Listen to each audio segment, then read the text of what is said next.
सुप्रभात बच्चों। आज मैं ऑनलाइन क्लास के अंतर्गत आपको रिमझिम कक्षा तृतीय पाठ 2 पढ़ाने जा रही हूँ। पाठ का नाम शेखीबाज मक्खी है। इसके लेखक योगेश जोशी हैं। बच्चों, आप सबने अपने जीवन में कभी न कभी किसी ऐसे इंसान को जरूर देखा होगा जो शेखी बघाड़ता होगा, यानी कि डींगे हाँकता होगा। डींगे हाँकना किसको कहते हैं? छोटी बात को एकदम बढ़ा चढ़ा कर करना, डींग मारना। यह ऐसी ही एक मक्खी की कहानी है जो घमंड में आकर अपनी शेखी बगाड़ने के कारण मौत के मुंह में चली गई। बच्चों, यह बहुत ही शिक्षाप्रद कहानी है, ध्यान से सुनिए। एक घना जंगल था।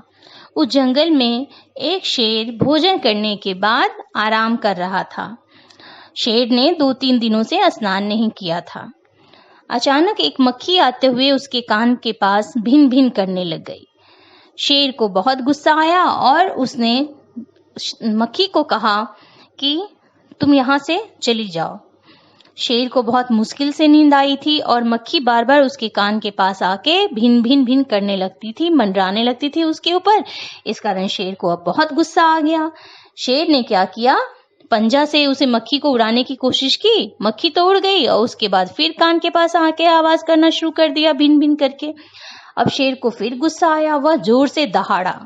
शेर की आवाज को दहाड़ना कहते हैं। वह शेर बहुत जोर से दहाड़ा और बोला, मक्खी तू दूर हट जा वरना मैं तुझे अभी जान से मार डालूंगा। मक्खी ने कहा, छी छी, जंगल के राजा के मुझे ऐसी बातें शोभा नहीं देती, यानी ऐसी बातें करना जंगल के राजा को अच्छा नहीं लगता, क्योंकि मैं तो एक छोटी सी मक्खी हूँ और जंगल का राजा मुझे इस तरह धमकी दे रहा है, तो ये अच्छी बात तो नहीं है। शेर का गुस्सा और बढ़ गया। उसने कहा, एक तो तुम मुझे सोने नहीं दे रही हो, ऊपर से जवाब देती हो।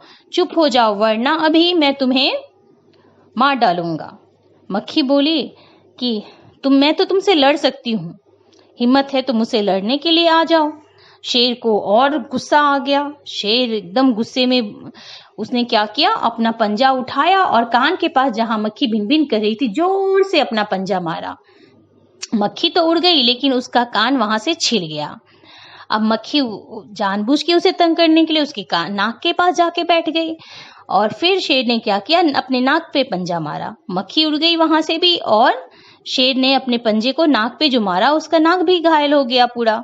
अब शेर जहां तहां अब मक्खी जो है वो शेर के शरीर पे जहां तहां बैठने लग गई और हर बार उड़ जाती थी और जो शेर है वो पंजा मारता था और अपने आप को घायल करता चला जाता था।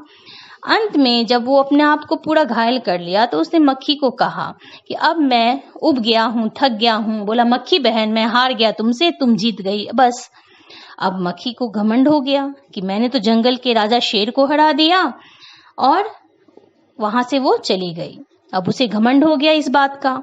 सामने उसने एक हाथी को आते देखा और उसने हाथी को घमंड में कहा, अरे हाथी मुझे प्रणाम करो, मैंने जंगल के राजा शेर को हराया है, इसलिए जंगल में अब मेरा राज चलेगा। हाथी ने सोचा कि पागल मक्खी के से बहस करने का क्या फायदा। हाथी ने सूंड उठाकर मक्खी को प्रणाम किया और आगे बढ़ गया।